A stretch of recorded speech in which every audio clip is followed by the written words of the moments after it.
কংগ্রেসের নেতারা যেমন শোল মাছে ফুটকারে রেখেছেন, ট্যাংরা মাছে কই মাছ, তারা মাছের মতো ফুটফুট ফুটফুট শুরু করে দিয়েছেন। বাস্তবটা তারা বলতে পারছে না, তারা চোখ থাকতে অন্ধের মতো নাটক করছে। ইংরেজি নয় দেখেছেন, নয়, এই নয়ের মাথাটা নিচয় নামালে কয় হয় জানেন? ছয়। এরা মানুষকে বোকা বানিয়েছে কিভাবে? ভারতবর্ষের ইতিহাসে যে বাবরি মসজিদ 1992 সালের 6 ডিসেম্বর যখন ধ্বংস হয়, এই বাবরি মসজিদ শহীদের ঠিক সেপ্টেম্বর মাসের 18 তারিখে দিল্লিতে লালকেল্লার পাশে একটা গোপন মিটিং হয়। যে মিটিংয়ে কংগ্রেসের নেতৃত্বরা পিভি নরসিংহ রাও সহ তার দলের নেতৃত্বরা ছিলেন। যখন মমতা বন্দ্যোপাধ্যায় সহ তাদের একদল নাট্যকারী ব্যক্তিরা ছিলেন, যেখানে সমাজবাদী পার্টি মুলায়ম সিং যাদবের দলের নেতৃত্বরা ছিলেন। ভারতবর্ষের 1140টা রাজনৈতিক দলের মধ্যে 87টা রাজনৈতিক দলের নেতৃত্বরা ওই আরএসএস এর দালালি করেছিলেন তারা। বন্ধুগণ, আমরা যদি প্রশ্ন করি 1925 সালে আরএসএস এর জন্ম হয়েছিল ভারতবর্ষে, কিন্তু 1925 সালে জন্ম হওয়ার পর এই আরএসএস ভারতবর্ষের হিন্দু, দলিত, আদিবাসী, ভারতবর্ষের মুসলমান, অন্য মানুষের জন্য তারা কি করেছে? হ্যাঁ, তারা করেছে, সবসময় বিষ ছড়িয়েছে, হিন্দু মুসলমানের ভাগ করেছে। হ্যাঁ, তারা মানুষের মধ্যে কি করেছে? লড়াই লাগিয়েছে, ইংরেজদের দালালি করেছে, ব্রিটিশদের দালালি করেছে। ভারতের মানুষের জন্য কোন সামাজিক উন্নয়নের কাজের ভূমিকা তাদের দেখা যায়নি। তারপরে তাদের দীর্ঘ আলোচনার পরে ভারতবর্ষকে দালালি করার জন্য আজকে মনে রাখতে হবে ভারত স্বাধীন কিভাবে হয়েছিল। ভারতবর্ষকে যখন 1947 সালের আগে ভারতবর্ষে যখন মানুষরা বিপন্ন ছিলেন, ইস্ট ইন্ডিয়া কোম্পানি তারা ভারতে এসেছিল, বলেছিল ওগো ভারতবাসী আমার একটু জায়গা দেবে। বলে কি করবে? আমি চা ব্যবসা করব। ইস্ট ইন্ডিয়া কোম্পানির হাত ধরে ব্রিটিশ ইংরেজ সাম্রাজ্যবাদরা এসেছিলেন, ভারতের চা ব্যবসার নাম করে ফ্রি চা দিয়েছিলেন। আজকের সেই চা 5 টাকা থেকে 60 টাকা কাপ চা কিনে খেতে হচ্ছে। তারপরে ভারতবর্ষে দীর্ঘদিন থাকার পরে একটা নারী বা পুরুষ যদি যুবতী হয় 20 বছর 25 বছর পর তারা যৌনতৃপ্ত আছে। ফলে সেই ইংরেজদের সেনা, ব্রিটিশদের সেনা আমার দেশের সুন্দরী মা, সুন্দরী বোন প্রতিনিয়ত তাদের ইজ্জত লন্ডন করেছিলেন। সেই হিন্দু, মুসলমান, দলিত, আদিবাসী কেউ ছাড় যায়নি। তারপরে তাদের গলা হত্যা করে তাদেরকে জঙ্গলে জঙ্গলে ফেলে দেওয়া হতেন। সেই সময় মুসলমানরা বলেছিল, হায় আল্লাহ, এ কোন যুগে জন্মেছি? আমার চোখের সামনে আমার মা, আমার বোন, আমার প্রতিবেশী ধর্ষণ হবে, এই অন্যায় অত্যাচার আমি মানতে পারি না। আল্লাহ, তুমি হয় আমাকে শক্তি দাও, এই মির্জাপুর অত্যাচারের বিরুদ্ধে লড়াই করার মতো শক্তি দাও, নয় আমার মৃত্যুবরণ করো, আমি এই যন্ত্রণা সহ্য করতে পারছি না। বলার পরে এই মুসলমানরা সেদিনকে ওই পণ্ডিত গান্ধীদের হাতে গিয়ে বলেছিলেন, আপনি আপনার দলিত, আদিবাসী, হিন্দুদের এক জায়গা করুন, আমরা মুসলমান এক জায়গা হই। এই দেশে আমরা জন্মেছি, এ ভারত আমাদের মাতৃভূমি, এ দেশ রক্ষা করতে হবে আমাদের। তখন ওই গান্ধী পণ্ডিতজি বলেছিলেন, দেশ ভ্রমণ করতে গেলে যে টাকা লাগবে, ওই ইংরেজদের সঙ্গে লড়াই করতে গেলে যে বোম বন্দুক লাগবে, সেই টাকা কোথায় পাবো? তখন মুসলমানরা বলেছিল, আমরা আমার দেশের জন্য ভিক্ষা করব, আমার দেশের হিন্দু, মুসলমান, দলিত, আদিবাসীর ইজ্জত রক্ষা করার জন্য আমরা রক্ত বিক্রি করব, কিন্তু আমরা অত্যাচারিত হতে দিতে পারি না। তারপরে 1 টাকা 2 টাকা করে চাঁদা তুলে তুলে 1 লক্ষ টাকা ওই পণ্ডিত গান্ধীর হাতে দিয়ে বলেছিলেন, যান দেশ ভ্রমণ করুন। তারপরে হিন্দু মুসলমান ঐক্যবদ্ধভাবে একসঙ্গে ওই ইংরেজ ব্রিটিশদের বিরুদ্ধে আওয়াজ তুললো, ব্রিটিশ তুমি ভারত ছাড়ো, নাহলে আমরা তোমাকে ছাড়ছি না, ছাড়বো না। জাহাজের মতো লড়াই সংগ্রাম শুরু করে তবে 1947 সালে 18 লক্ষ মানুষের রক্ত জীবনের বিনিময় তবে দেশ স্বাধীন হয় 15 আগস্ট, তবে দেশের পতাকা ওঠে। এখানে কংগ্রেসের কোনো অবদান নেই, তৃণমূলের কোনো অবদান নেই, কোন রাজনৈতিক নেতার তো কোনো অবদান ছিল না সেই সময়। তারপরে 1949 সালে দেশের সংবিধান তৈরি হয়। এই সংবিধান তৈরি হলে তবে ডক্টর বি.আর. আম্বেদকরের নেতৃত্বে সংবিধান যখন তৈরি হয়, তখন বহু হিন্দু ভাইরা বলেছিলেন, আমরা তো সংখ্যায় বেশি, আমার দেশ হিন্দু রাষ্ট্র হোক। তখন মৌলানা হিফজুর রহমান এবং আবুল কালাম আজাদ, মৌলানা আবুল কালাম আজাদ সহ একাধিক মুসলিম লিডাররা উঠে দাঁড়িয়ে বলেছিলেন, একসঙ্গে মিলে যুদ্ধ করেছি, লড়াই করেছি, ব্রিটিশ ইংরেজদের তাড়িয়েছি, আর এখানে যদি জাতির ভেদাভেদি করা হয় তাহলে মনে হয় এই সবাই আমাদের বসা ভুল হয়েছে, আমরা চলে যাই। তখন বি.আর. আম্বেদকর বলেছিলেন, আপনি বসুন, সিদ্ধান্ত এখন হয়নি, আলোচনা চলছে।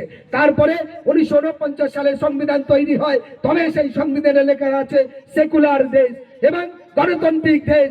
এই ভারতবর্ষের কোন হিন্দু ভাই কেমন পূজা করবে, কোন মুসলমান ভাই কখন নামাজ পড়বেন, কোন আদিবাসী ভাই তার ধর্ম কেমন পালন করবে, কোন খ্রিস্টান কেমন ভাবে খাবে, কেমন চলবে, এটা তার গণতান্ত্রিক অধিকার। এই অধিকার কে দিয়েছে? তৃণমূল না, সিপিএম না, কংগ্রেস না, ভারতবর্ষের কোন রাজনৈতিক দল নয়। দিয়েছিলে আমার দেশের সংবিধান সমান অধিকার।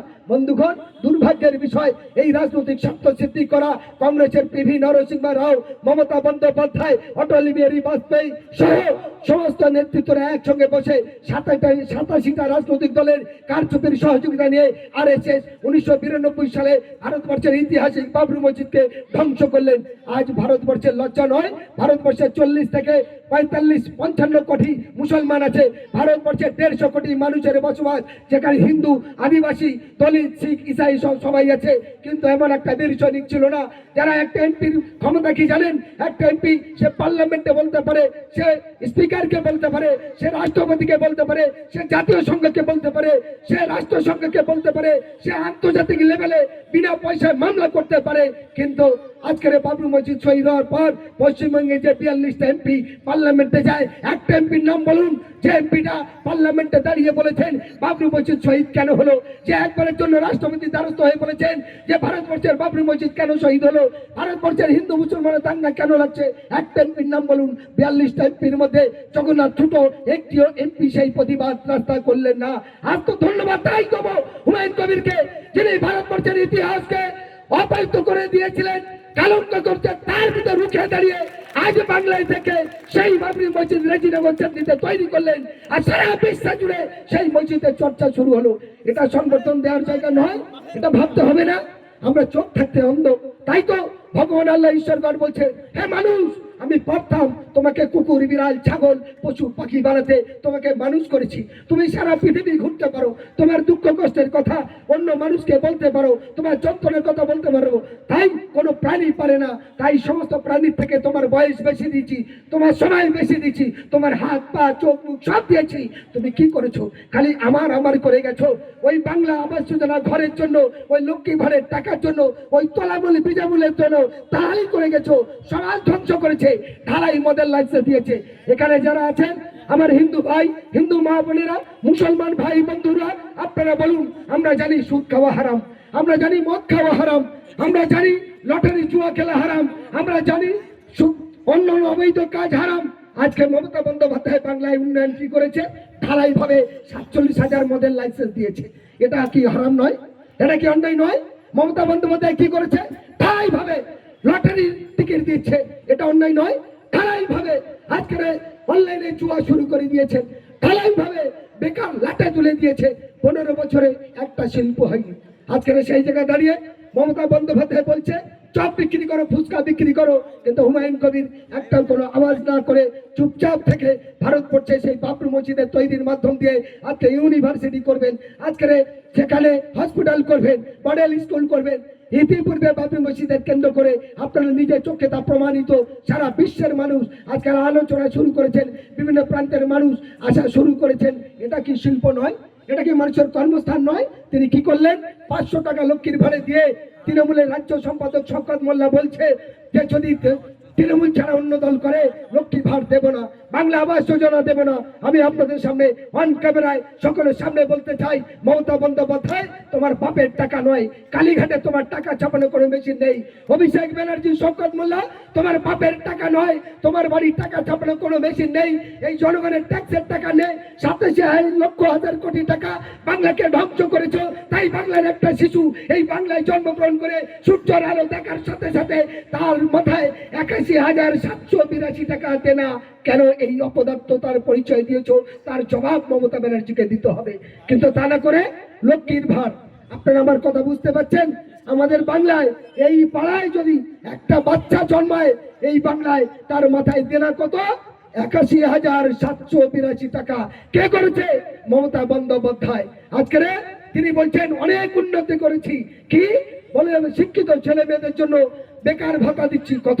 1500 টাকা। আপনারা বলুন, 1500 টাকা দিয়ে এখান থেকে কলকাতায় যাওয়ার আশা একবারে শেষ হবে কি হবে না? একটা 1500 টাকা মানুষের জীবন চলে? একটা লক্ষ্মী ভাড়ের 1500 টাকা জীবন চলে? আমার বক্তব্য আপনারা দেখেছেন সোশ্যাল মিডিয়ায় বারবার বলেছি ভিক্ষা নয় অধিকার চাই। এই মানুষদের বহু রকম শিল্প ট্রেনিং হয়, কুটির শিল্প, ক্ষুদ্র শিল্প, হস্তশিল্প সহ বিভিন্ন রকম ট্রেনিং দিয়ে ওই মা ওই বোন বাড়ি বসে মাসে 15 থেকে 30,000 টাকা রোজগার করতে পারে। যে শিক্ষিত ছেলে মেয়েরা বেকার তাদের জন্য বিভিন্ন রকম প্রজেক্ট আছে, যে প্রজেক্টের মধ্যে তারা রোজগার করে নিজের পরিবারকে গড়ে তুলতে পারে। কিন্তু 1500 টাকা করে দেওয়ার মানেটা কি? মানে হলো তৃণমূলের ঝান্ডা আর টান্ডা ধরো আর মিটিনি যাও আর বুথ দখল করো, এই হচ্ছে তাদের শিল্প। বন্ধু, এই শিল্পের নামে প্রতারণা কতদিন চলবে? তাই ওরা যতই বলুক করুক, ওরা বলছে না অভিষেক ব্যানার্জি মমতা যতই করো হামলা আবার জিতবে বাংলা। হ্যাঁ, বাংলা জিতবে না কে জিতবে? Pakistan, Iraq, America, London, Japan, Bangladesh Bangla জিতবে। কিন্তু এই বাংলা সেই বাংলা তৃণমূল বাংলা নয়, এই বাংলা সেই বাংলা ওই বিজেমূল বাংলা নয়, এই বাংলা সেই বাংলা যারা ইংরেজ তাড়িয়েছে, ব্রিটিশ তাড়িয়েছে। তাই আগামী 26শে দিনে আসছে ডাক, হুমায়ুন কবিরের নেতৃত্বে মহাজোটে দিচ্ছে ডাক। তাই তৃণমূল আর বিজেমূলে নিপাত যাক। বাংলার মানুষ বুঝেছে, তাই তো নতুন করে আওয়াজ তুলেছে, একসাথে কাঁধে কাঁধ মিলে নতুন বিকল্প জোট বেঁধেছে। তাই তো বলছে দাঙ্গা নয় রাঙ্গা নয়, চাই তোমরা শান্তি আর সঠিক নেতৃত্বে রক্ষা করব গোটা বাংলার সমস্ত জাতি ধর্ম নিরপেক্ষ সমস্ত মানুষের স্বাধীনতা ও গণতন্ত্রী। হিন্দু মুসলিম যে আর ধর্ম তার কাছে ভাই, ধর্মকর্ম কোনো মানুষের গায়ে লেখা নাই, যার ধর্ম সেই করবে। হুমায়ুন কবির আমার বাধা কিছু নয়, ধর্ম নিরপেক্ষ আমরা জোট বাঁধতে চাই, কেবা হিন্দু কেবা মুসলিম সবাই আমাদের ভাই। একই সঙ্গে কাঁধে কাঁধ মিলে দেশ গ্রাম সহ সমস্ত কিছু সুন্দর করে গড়ে তুলতে চাই। তাই তো তৃণমূলের যারা বলছে হুমায়ুন কবির অমুক তমুক ইত্যাদি ইত্যাদি, এর বিরুদ্ধে আপনারা রুখে দাঁড়াবেন না? রুখে দাঁড়াবেন? একবার জোরে বলুন হুমায়ুন কবির জিন্দাবাদ, হুমায়ুন কবির জিন্দাবাদ। বীর সৈনিক হুমায়ুন কবির এগিয়ে চলো, আমরা তোমার সঙ্গে আছি, সঙ্গে আছি, সঙ্গে আছি। আপনারা কি আওয়াজ আপনাদের ভালো লাগছে না? সবাই মিলে একবার বলুন অত্যাচারের বিরুদ্ধে আপনারা কজন। দেখুন ভগবান আল্লাহ ঈশ্বরগণ বলবে, হে মানুষ, তোমার মধ্যে যদি হুঁশ জ্ঞান না থাকে তাহলে তুমিও সেই মানুষ রূপে